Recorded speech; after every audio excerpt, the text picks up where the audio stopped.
Welcome to Athletes and Entrepreneurs Alumni Journey. I'm Rob Finkelstein, founder and CEO of Alumni Direct, where we've created a platform to help athletes and other alumni network and connect with each other and tap into various resources in health and career and financial stability. But more importantly, this podcast is all about athletes transitioning out of sport.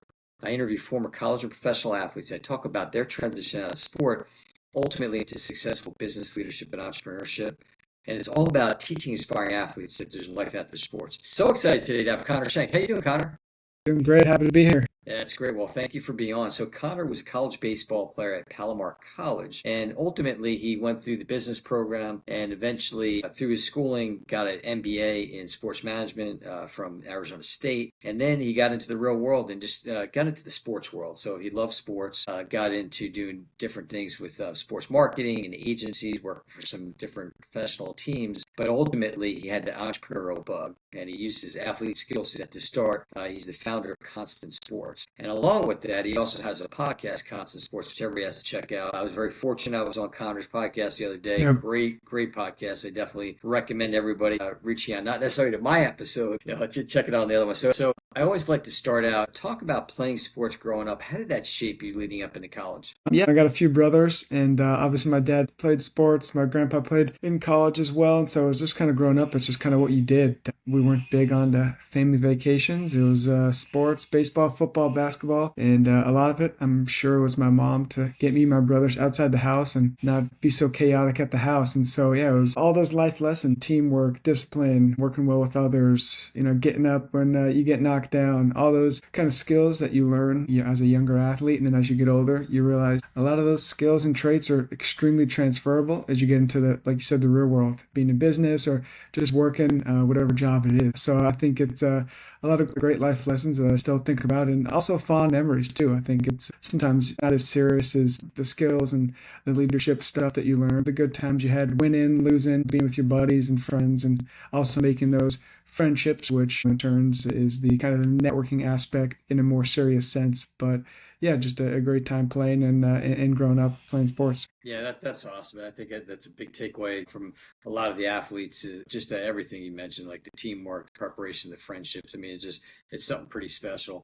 playing sports. So when you were in school, and then maybe even, your experience too, like, through yours and maybe other athletes that was there education about the transition out of sport once it was over? Yeah, it's a really good question because I've never thought of it. No one's ever asked me that. And I have a few brothers who played in college as well. I had a brother who played 4 years at a school in Virginia. He played football there, and I was actually, when you brought that up a few days ago, whatever it was, a week ago or so, I asked him, and I said, "Hey, after 4 years you played there," because now he's in the real world, and I was saying, "Hey, back in my day, I said there wasn't anything. It was just you play sports, you go to school, and then you take off." And he played obviously a lot longer than I did. He said we just got a degree, and a few months before they kind of graduated, they had kind of like these mentors type of people that they had. But at that point, it was they graduated 2 months and then they were already, hitting the ground running. And but then at the same time, all those kids are graduating, so everyone's kind of fighting for the same spot type of approach. And then I have another younger brother who's playing at a junior college and kind of the same concept, and not much in the way of. I mean, you have your career advice, I guess, classes and things, and career counselors, but not much in the education, I would say. Yeah. Yeah, and I think it's so important. I mean, I talk about it a lot. We've talked to Alumni Direct about going into different schools and creating some additional curriculum, with other resource partners in health and finance. And I think it's really important. It's one thing that you see. I think that when athletes get done with the sport, especially the ones that are really zoned in, maybe even fortunate enough to play professionally, if they didn't have that education, it's kind of like, okay, what am I going to do next? Like what's, and I think it's important for the schools to provide not just that 1 day workshop, but that curriculum, the classes to really help out. I had a guy, he played football in college at Buffalo University, and he said that they didn't have anything there, and he really wishes they would have had like a 6 week workshop, just something Yeah. to provide that opportunity for them to learn more about it and not just be kind of blindsided by real life and so to speak. Yeah, no, I agreed 100%. Very valuable. Yeah. So let's talk about networking, connecting, and Mhm. that's kind of how we met. And Yeah. but talk about the importance of doing it while you're still playing the game. Yeah, I think as we talked about kind of a little bit on my podcast as well, as the networking aspect is so huge. And a lot of the times athletes don't have a resume, I guess you could say, just putting it bluntly. They're working out, they're playing. So a lot of those kind of relationships that you would build on your internship jobs for the 4 or 5 years in college, the kind of those relationships you don't necessarily have. And so I think athletes get into the kind of the quote unquote real world and they think, oh, I don't have any networking, I don't have any connections. But really, you have a lot more than I think the athletes would assume that they have with teammates, coaches, player development people. And so it's not that you have to go out and, be a LinkedIn warrior and connect with a bunch of people while you're still playing.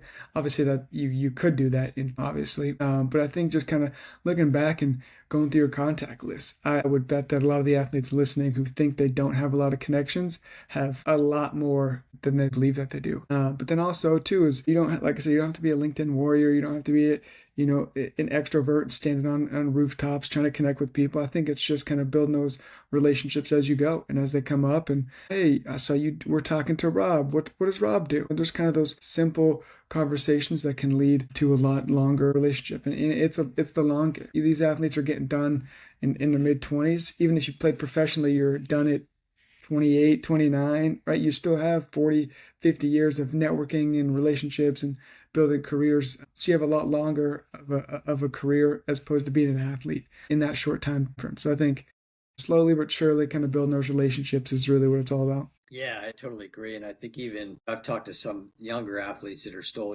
freshman, sophomore in college, and like, man, I Yeah. really wish I would have learned about networking when I was in high school. Because I mean, think Uh-huh. about it. We talk about playing sports. Most of us start age 5, whatever.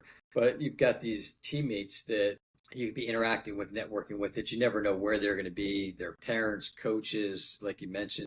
I mean, there's so many opportunities, and just put yourself out there and be willing to kind of be a sponge, and also willing to help. I mean, the one thing I bring up on every podcast is a lot of times some of these younger athletes are intimidated, like, hey, what do I have to offer to this multimillionaire? And I say, well, maybe that person was, maybe they have kids that maybe they can help with the kids sports, or maybe they just want to really live their sport. So always have that kind of that pay it forward helping mentality. Yeah, great point. And like you said, there's so many different avenues to do that with coaching, LinkedIn, networking groups. I mean, there's a lot of athlete, kind of communities being built up now. And so you don't really have to, if someone's an introvert or they don't want to like feel like they have to go out, there's all sorts of communities that you can get connected with and kind of build that. And we've talked about that a little bit in the past too. But yeah, like you said, just kind of putting yourself out there, I think is a great thing to do. Yeah, totally. It's all about relationship building. So let's talk a little bit about another thing. When you talk about networking, it always seems that sports are kind of siloed, especially in the major sports. I mean, you'll see the football players networking with the football, basketball with basketball, baseball with baseball, etc. So, in your experience, was it like that, or maybe going a little bit to a smaller school, a bit more kind of athlete centric, where all the athletes are kind of networking? Yeah, it's a good question. I think it's a little bit of both. I think probably at the beginning it was kind of siloed because it's a smaller school, so you're just kind of figuring out who was playing what sport, and so you kind of just focus on your sport, and then as time goes, it kind of would expand. Just kind of think like any group setting is, where you just kind of first start out connecting with the people around you, and then you slowly build up to what is the basketball team, what's the soccer team doing, what kind of operation are they running, right? As far as their networking and business thing, and I think each sport has kind of an interesting dynamic to it and maybe a risk profile as well as far as entrepreneurship or business or connecting. I think some sports, I think that would actually, side note, would be kind of an interesting study to see what sport drives certain entrepreneurs or what sport has more networking focus or things along those lines. I think that'd be an interesting thought. Yeah, I agree. That would be interesting. I think because what you find, I mean, you see like on TV, let's say you'll see the major athletes, like the stars of the certain sports at other ones games and all that. But I think there's so much value to the athletes networking together. I mean, it's a common bond. You've got an affinity relationship, just like you would as a college alumni. That hey, we all played sports. We started when we were young. Went through a lot of the same things with practice and preparation and teamwork and leadership and everything that goes into being an athlete. Might be a different sport, but you still experience that thing. So I think there's value to that. I mentioned, probably talk about it maybe on your podcast as well, as I do a monthly networking event with my podcast guests. And it's always cool to see these athletes across all totally different sports. I mean, you could have football players, baseball players, wrestlers, swimmers, but all kind of rolling up their sleeves saying, hey, what can we do to help each other in our businesses? Yeah. Yeah, it's great. Yeah. Like I said, a lot of commonalities as well, and that goes a long way. Yeah, definitely. So you got a little bit when getting into some of the sports marketing work you were doing and working with some of the teams and all that. You were a little NIL happened after you, a lot after me. Mhm. But talk about name, image, likeness. Give me some of your thoughts, positive and negatives. No, I think the positive obviously is the athletes kind of being able to build their brands, build themselves as I think is a positive for them as far as their future. And I think when NIL first came out, it was just pay the star quarterback, and then everyone else kind of has to figure it out. Where I think it's evolved now to the athletes in some of the non-revenue generating sports have maybe an equal opportunity to kind of earn as much with their own brand and kind of build themselves, and really they can build themselves into their own businesses, which is kind of goes into the subplot of entrepreneurship and really building something from scratch, which I think is a lot of the athletes can talk to. I think as far as NIL goes, the schools have had a trickier time with it than I would assume that they might have thought they had, as far as how much money they should be allocating to each sports, how it's going to work with Olympic sports, the non-revenue generating sports, especially with the House clearing, the revenue sharing. Which with each school that opts in, I think that started some more conflicts potentially. So we'll see where that goes, and then there's been some interesting schools of thought as far as now you have these athletes earning a certain amount of money, and if that's going to bring maybe hostility into the locker room. I think that has yet to play out as much. But I mean, it's like in the pros, everyone's getting paid, so there's a certain level of understanding. Like we got to put in this much work. We got to do X, Y, and Z. Where I think the college space, you're still going to school, you're still being a college student, but then you're getting paid. I don't know if that's a negative. I think it's a fine line, and probably a hard one to navigate for the coaches and maybe the NIL directors or even the school officiators, to where how does this work? We got to make sure they're still going to school, but then also we're paying. And I think that is will be an interesting storyline to watch here in the near future. Yeah, for sure. I like it. I think that a lot of the positive, like you said, I mean, the one negatives that sometimes comes up is just the lack of education on it. And I think more people are trying to do that as far as just these young athletes understand, like, hey, guess what? You're an entrepreneur now. Let's set up an LLC. You got to pay taxes. I mean, all the financial implications. And that's something that we see with that sometimes as well. So let's kind of switch gears and let's talk about alumni engagement. Obviously, alumni direct, that's important to us. In your experience, and especially when you transferred out and went to some of the bigger schools that you went to, both undergrad and grad, were you seeing alumni engagement where the different teams or sports were bringing back the athletes to interact not only within their own sport with other current athletes? Yeah, I saw it more so at Arizona State. Just I think you have more high level athletes: James Harden, Barry Bonds, Dustin Pedroia. I think you have a lot of those, a lot more of those than Utah Valley. And so I think at Arizona State, from working, having people that worked in the athletic department, and then a lot of the athletes that were in the grad program, where they had athletes or even just business executives would come in and talk to the athletes. I think that was about a year, 2 years after NIL. So the kind of emphasis was being pushed to a lot of having them come speak to the athletes, right? And a lot of them came to the sports law and business program as well. And I think just kind of seeing people that have been in your shoes, that have accomplished things, is very influential. And you say, okay, there's a lot of different roads we can go down. You can do a whole number of jobs within the sports industry. So we saw a little bit of that, like I said, as that was about 2 years post NIL, kind of officially being obviously thrust into the spotlight. Yeah, I think in Arizona State does a great job. I know with alumni engagement, and every school is different. I mean, we've talked to some different smaller schools that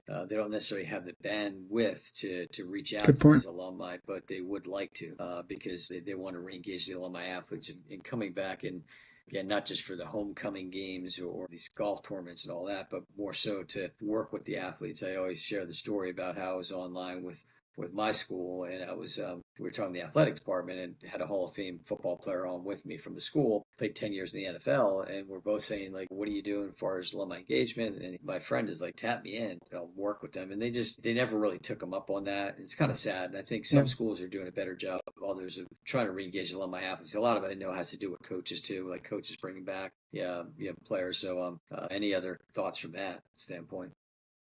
Yeah, I mean, I think bringing players back also boosts the morale, boosts, like I said, what's possible as far as going pro or building businesses. But then also kind of to the networking point, I think finding that affinity with the alumni that have graduated from the program, or that, I think we talked in the past too. You see someone who graduated from your school, from your program, you instantly have that commonality with athletes. You have that common ground. You can understand each other. Kind of the similar stories that they might have from going to that school. And so I think that always piques your interest. And kind of going off that latter point of, unfortunately, maybe not some of the time they didn't take up the individuals on those opportunities. It kind of goes to the next point of, if you are kind of that athlete or that student that does kind of put that forward and make that extra effort, that'll go even more of a long way with the alumni, to say like, okay, Rob or Connor came back and they followed up and they're really putting themselves, out there to get connected. I think is extremely beneficial. Yeah, definitely. So, moral of the story is definitely like to see schools make more of an effort. But again, it is a two-way street. So now, I know you watched a little bit, some of the podcasts that I've done.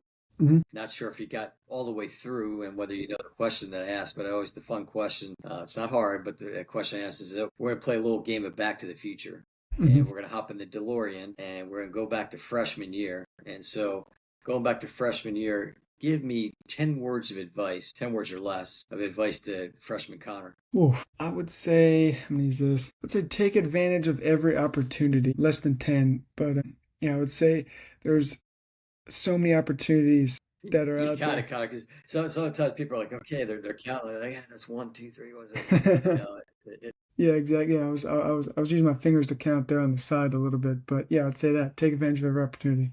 Yeah, that was good. So let's fast forward to senior Connor. Mm-hmm. What advice would you give him? So Man. what's that?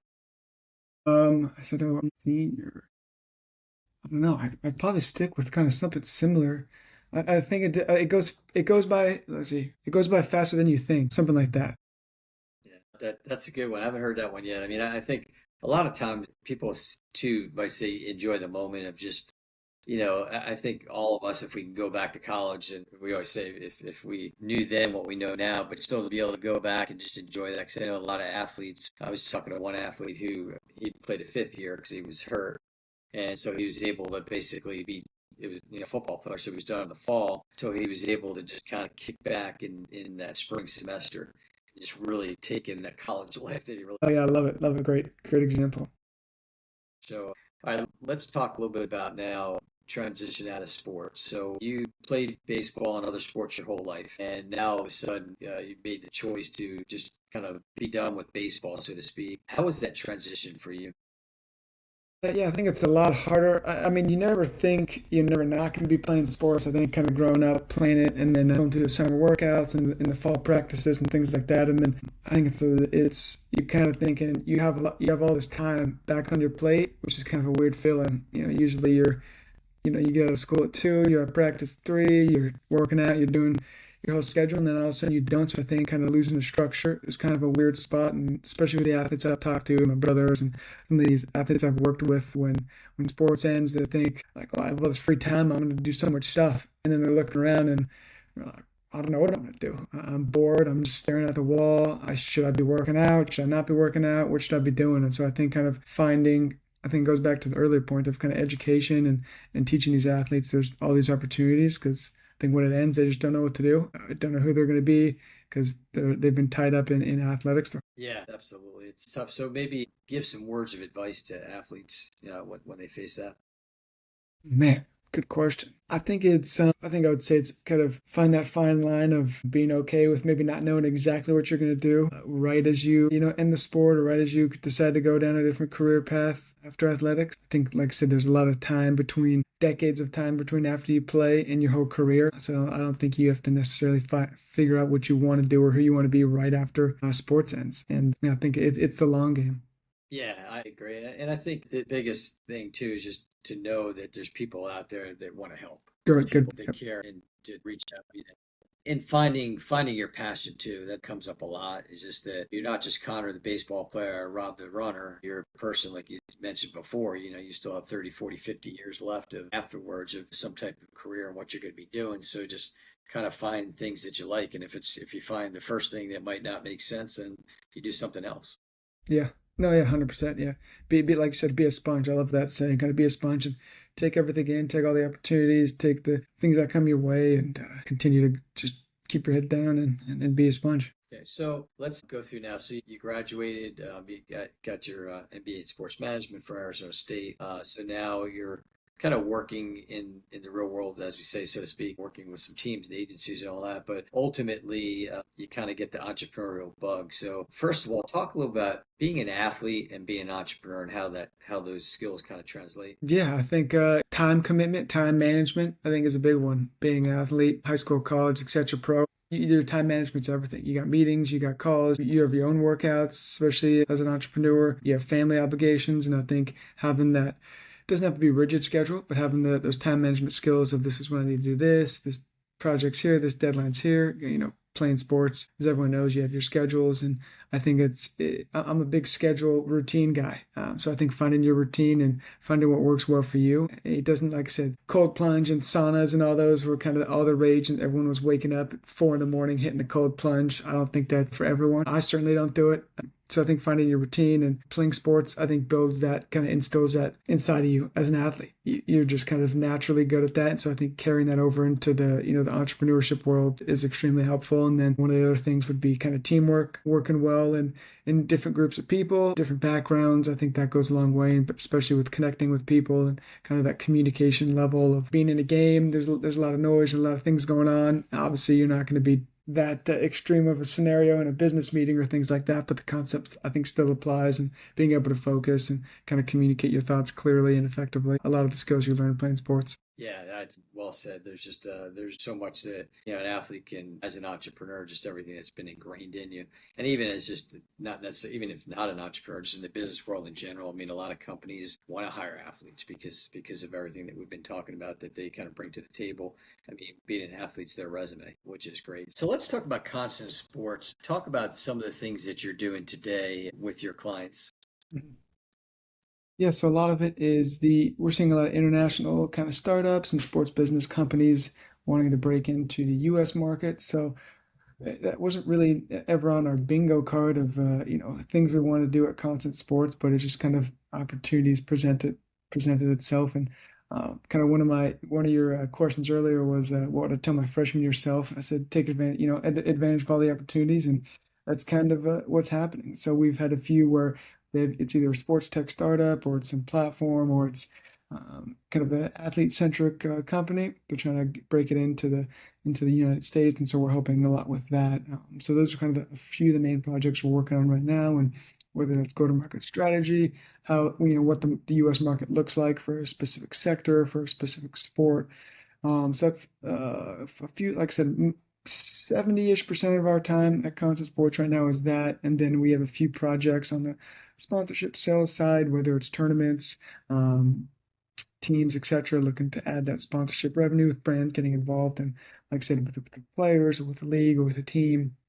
And then the last bucket is either kind of the valuation side, where companies want to know how much they're worth, if they're trying to buy or sell, or the Series A valuations, all that good stuff in the valuation space. And so, kind of those three buckets is where we're working in right now. And you're obviously you're all over the place, like you said, you're Mhm. international and all that. So typically, how are people finding you normally? Is it like through the site or how does that work? Yeah, a lot of it's just probably through LinkedIn. I think we get a lot of our outreach through LinkedIn, email. Some people have emailed us through the website, or we have a form that we post every now and again about if you're building in sports, let's talk. And so people have filled out that and kind of an intake form. So I'd say, yeah, LinkedIn and then probably the form and just kind of the socials. Okay, and then what maybe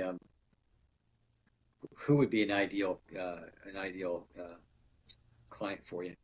Yeah, great question. I think right now we're enjoying kind of the startup spaces with the sports companies who are just getting started. We've been able to work with a few of those as far as the services they might need, or if they're, like I said, looking for their company's valuation, or they're trying to find that go-to-market strategy, try to understand the sector better, market research. So yeah, it's any of the companies starting up in sports kind of is our center point right now.